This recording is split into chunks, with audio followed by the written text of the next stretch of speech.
Olá, boa noite. Começa agora o Terra Viva DBO na TV desta segunda-feira, 24 de agosto, com as principais notícias da pecuária brasileira. O leilão da plataforma GDT, a Global Dairy Trade, realizado na última terça-feira, 18 de agosto, apresentou mais uma queda nos preços. O índice de preços dos produtos negociados teve redução de 1,7%, com o preço médio em $3.004 por tonelada, o menor em 2 meses. No evento da terça passada, foram negociadas 31.331 toneladas de lácteos, queda de 4,2% em relação ao pregão realizado no começo do mês. Mesmo assim, os analistas destacam que os patamares apresentados nas negociações de agosto foram significativamente superiores em comparação com os volumes praticados nos demais meses de 2020. Praticamente todos os derivados lácteos tiveram queda no último evento, com exceção do leite em pó desnatado, que aumentou 1,1%, sendo comercializado a $2.608 por tonelada. O leite em pó integral, por exemplo, registrou queda de 2,2%, com preço médio de $2.936 por tonelada. O cenário incerto e a crise econômica gerados pela pandemia da Covid-19 ainda impactam as negociações e as decisões tomadas no mercado. Para os especialistas, em relação aos contratos futuros, é possível observar uma tendência de redução dos preços do leite em pó integral na plataforma GDT. De acordo com o balanço oficial da ASBIA, que é a Associação Brasileira de Inseminação Artificial, a comercialização de sêmen bovino no Brasil apresentou um forte crescimento no primeiro semestre deste ano, na comparação com o mesmo período de 2019. E o resultado, que foi muito comemorado pelas empresas do setor, é um dos assuntos de hoje do nosso editor Sidney Maschio, que já está chegando aqui para participar do programa. Boa noite, Sidney, seja muito bem-vindo ao Rancho. É um prazer poder dividir o programa com você novamente. Boa noite, Vinícius. Seja muito bem-vindo de volta aqui no nosso programa, você também. Muito boa noite para todo mundo.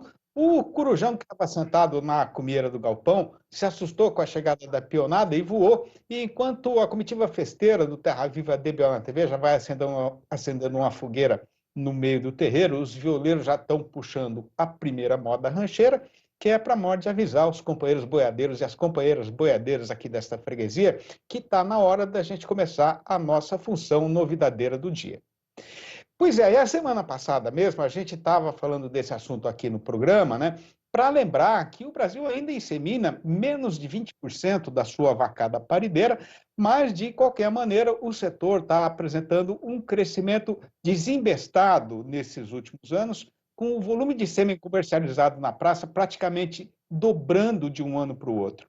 E apesar das grandes dificuldades criadas pela pandemia da Covid-19, neste ano de 2020, essa escrita deve se repetir até com alguma folga, de acordo com a previsão da ASBIA, a Associação Brasileira de Inseminação Artificial.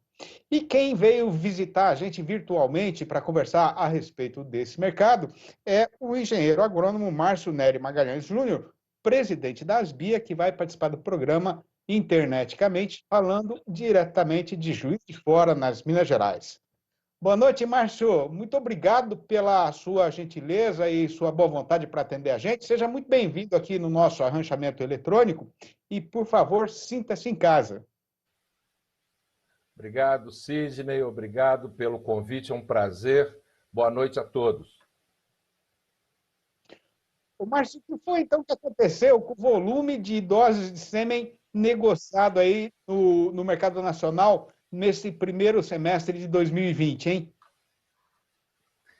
O Sidney, me permita copiar o seu estilo, que eu gosto muito, e na subida do Estadão, o melhoramento genético foi a sensação, e o trimestre não foi na contramão, fazendo um consolidado do primeiro semestre do ano um sucesso, com um crescimento de 33%. O verso fica tudo muito mais bonito, né Márcio?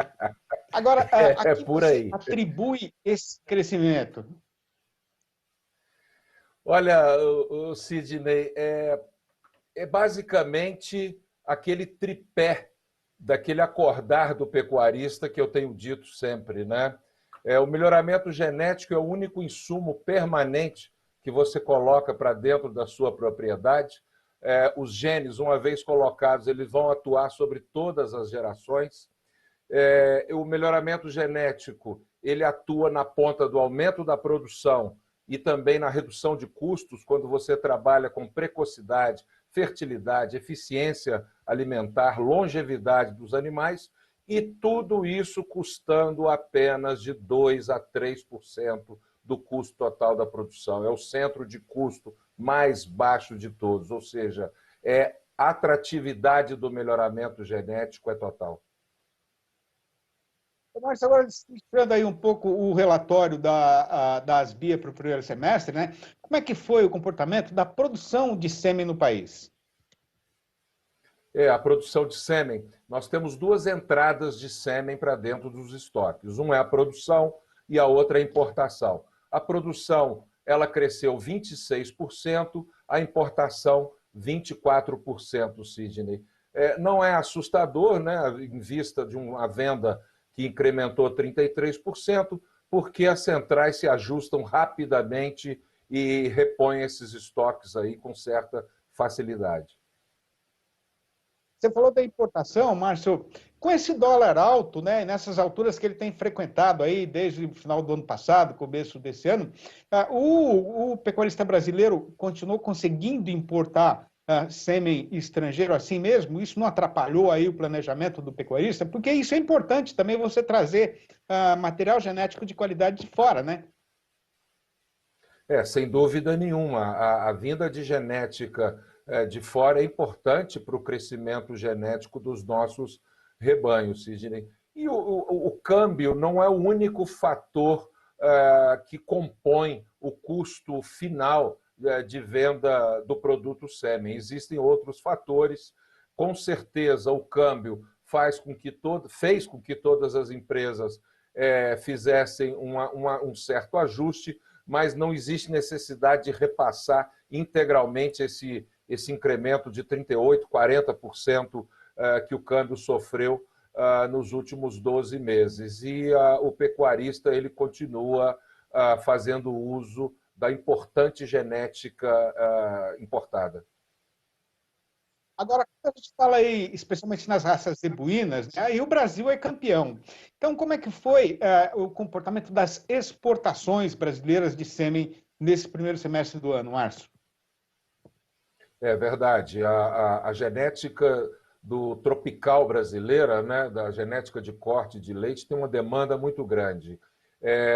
Os principais mercados hoje que nós atendemos, a América do Sul, a América Central, existem alguns países da Ásia, África, a própria Índia está levando de volta, fazendo um movimento de retorno, e nesse contexto, Sidney, as exportações incrementaram 20%.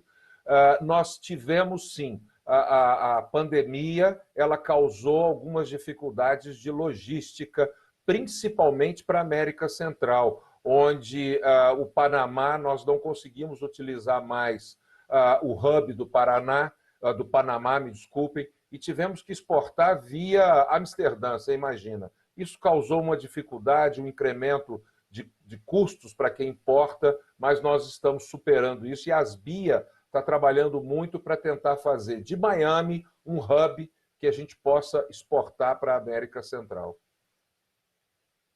Agora, considerando também aí o mercado interno, né, Márcio?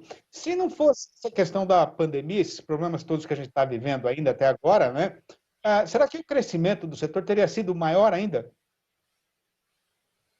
Eu acredito que não, Sidney. Logo que os potenciais bloqueios à logística interna eles foram aventados, a Asbia conseguiu diretamente com o mapa um trânsito livre para todo o setor de melhoramento animal e, de certa forma, a pandemia limitou a exportação de alguns países e o nosso mercado, a nossa logística de exportação trabalhou muito fluida, muito bem. Então, não acredito que a pandemia pudesse, a não existência dela pudesse ter afetado positivamente. Na realidade, o agronegócio brasileiro, durante esse período, tem sido um assombro mundial. É a grande verdade.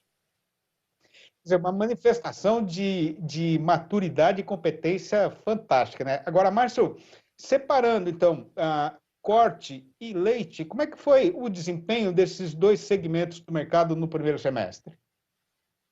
Boa pergunta, Sidney. O leite cresceu no semestre 10%, mas ele vinha de um crescimento no primeiro trimestre de 4%, o que significou que ele passou de 4 para 15, fazendo um consolidado de 10, que é muito bom. Agora, o corte foi realmente um assombro.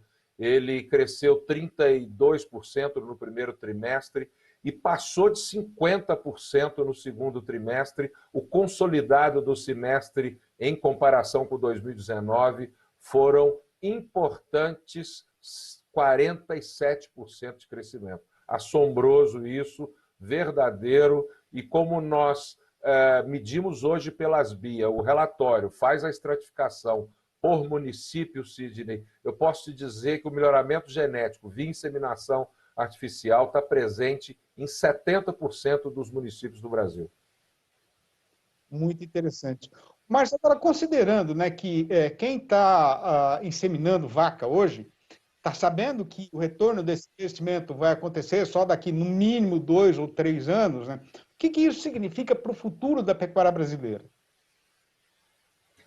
Bom, primeiro significa que daqui a 2 a 3 anos o pecuarista vai ter um rebanho muito mais eficiente, muito mais lucrativo. Essa é a primeiro resultado disso, né?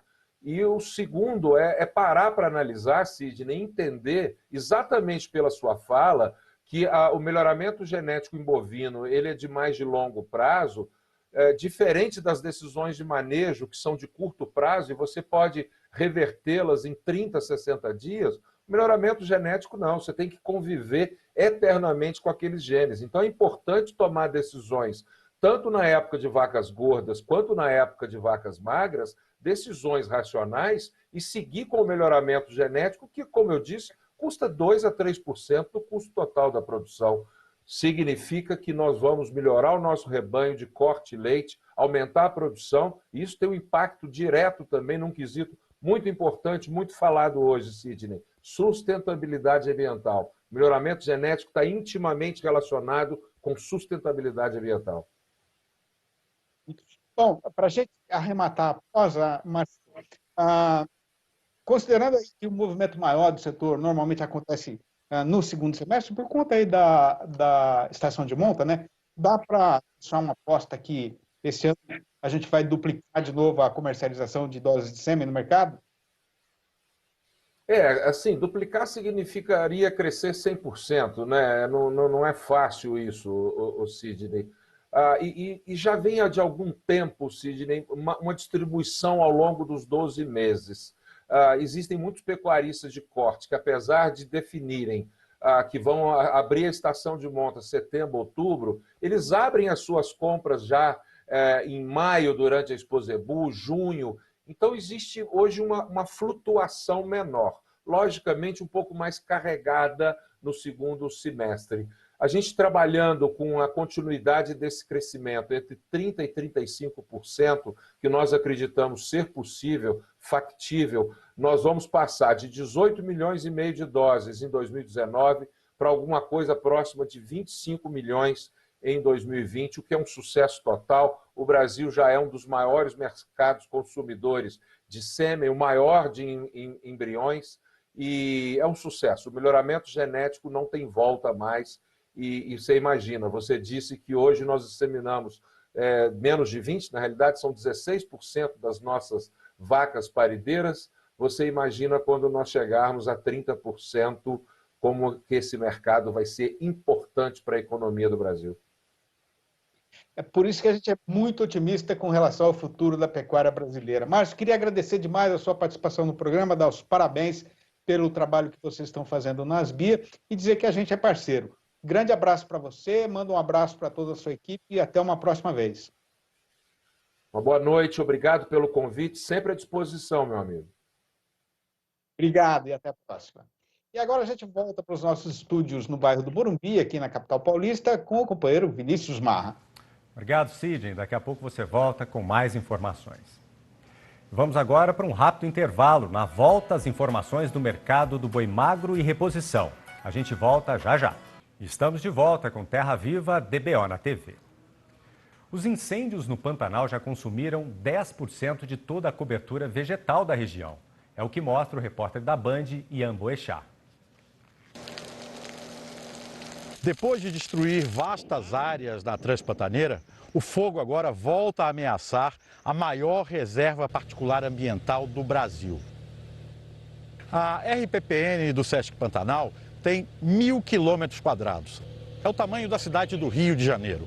De acordo com os bombeiros que estão monitorando o incêndio aqui no Pantanal, 40 mil hectares dessa reserva já foram queimados. Uma nova frente de chamas está ameaçando voltar a entrar na reserva e causar ainda mais destruição. Aqui vivem animais como onça-pintada, antas, tamanduá-bandeira, uma série de animais que estão em risco de extinção, animais que até pouco tempo tinham populações muito pequenas e que, graças a essa reserva, conseguiram se expandir, se reproduzir de forma bastante sustentável. Todo mundo aqui está tentando evitar que o fogo volte a entrar na reserva por esse ponto específico. Seria uma destruição ainda maior para essa região tão importante aqui do Pantanal. E essa situação no Pantanal preocupa os pecuaristas brasileiros. Esta semana, a Acrimate, a Associação dos Criadores de Mato Grosso, e mais 9 entidades entregaram uma carta ao ministro do Meio Ambiente, Ricardo Salles. O documento pede 3 políticas urgentes de desenvolvimento, de combate ao fogo e de sustentabilidade. Você confere agora a análise do pessoal da Scott Consultoria para o mercado de milho em agosto. A gente destaca aqui a forte valorização no preço do cereal no mercado interno, né? Segundo o levantamento da Scott Consultoria, na região de Campinas, em São Paulo, a referência está entre R$ 58 e R$ 59 por saca de 60 quilos, sem considerar o frete. Isso representa uma alta de 14,6% no acumulado de agosto, né? No acumulado desse mês. E em relação a agosto do ano passado, o milho está custando aí 59,5% mais este ano. Como principais fatores de alta, a gente destaca aí a valorização do câmbio, né? Então, o dólar se valorizando, mais firme em relação à moeda brasileira, né? Então, esse cenário mais firme de câmbio também refletindo nos preços da commodity de maneira geral, né? E com relação ao milho, especificamente, a gente teve aí também um aumento gradual nos volumes embarcados nos últimos meses. Esse movimento ele vem crescente desde julho, né? E pegando agora o volume médio diário embarcado em agosto até a segunda semana, a gente teve aí um volume de em torno de 350,6 mil toneladas por dia, né? 5,3% mais em relação ao mesmo período do ano passado.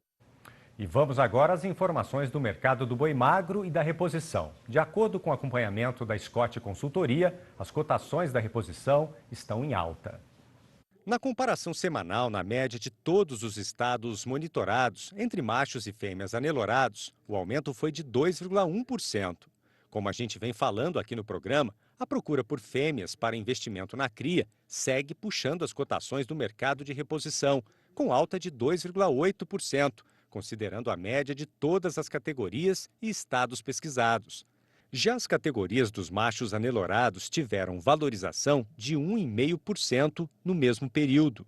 Entre todas as categorias de fêmeas, o destaque da semana foi para a bezerra de ano anelorada, onde a demanda aquecida e a oferta limitada resultaram em um aumento de 3,2% na última semana, contados 7 dias de quinta-feira passada para trás. Segundo o pessoal da Scott Consultoria, o destaque ficou para os estados de Goiás e São Paulo, com alta de 13,9% e 8,3% para essa categoria, respectivamente. Mato Grosso e Paraná também registraram valorização no mesmo período, com a bezerra de ano aumentando 6%. Ainda de acordo com a Scott, no geral, com o volume de animais disponíveis para negociação limitado e a demanda aquecida, o mercado de reposição deve continuar com as cotações firmes e em alta. Pelo lado do boi gordo, com a proximidade do início de mês, os preços da arroba também devem seguir sustentados, o que deve dar ainda mais ânimo aos recriadores e invernistas. E voltamos a conversar com o editor Sidney Maschio para saber agora como ficou o fechamento do mercado do boi gordo nesta segunda-feira em todo o Brasil. Sidney, é com você. Obrigado, Vinícius. E faltando agora só uma semana e mais algumas horas para passar o traço e fechar a história desse mês de agosto, mais uma vez a nossa Praça Boiadeira fez o gosto do fazendeiro brasileiro e passou esta segunda-feira desembestada na subida da ribanceira. De novo, a explicação para esta situação está no calendário, porque como agora o setembro não demora mais quase nada para chegar, o povo do mercado já está pensando no pagamento do salário ao trabalhador empregado e no aumento do movimento que isso pode trazer para o balcão do açougue. Assim mesmo, o caso é de tomar atento e ficar muito atento na evolução da negociação nos próximos dias, porque com o avançamento do tempo, o comprador de boiada vai correr o eito daqui para frente, querendo convencer o amigo pecuarista de que a oferta de gado terminado já está aumentando e um vento baixista já está empurrando o carretão no rumo de descida do estradão. Acontece que isso é só a metade da verdade, né? Porque está todo mundo vendo e todo mundo sabendo que, mesmo com mais animais saindo do confinamento, isso nem de longe vai ser suficiente para garantir o perfeito abastecimento do mercado.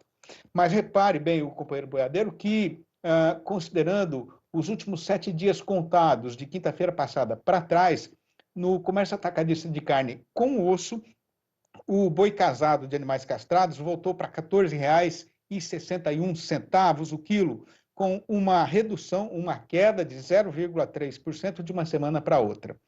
O distribuidor está dizendo que o motivo disso foi uma redução na demanda aqui no nosso próprio terreiro. Mas a questão é que a exportação está exigindo um exagero de boi todo dia para fazer o fornecimento para o comprador estrangeiro.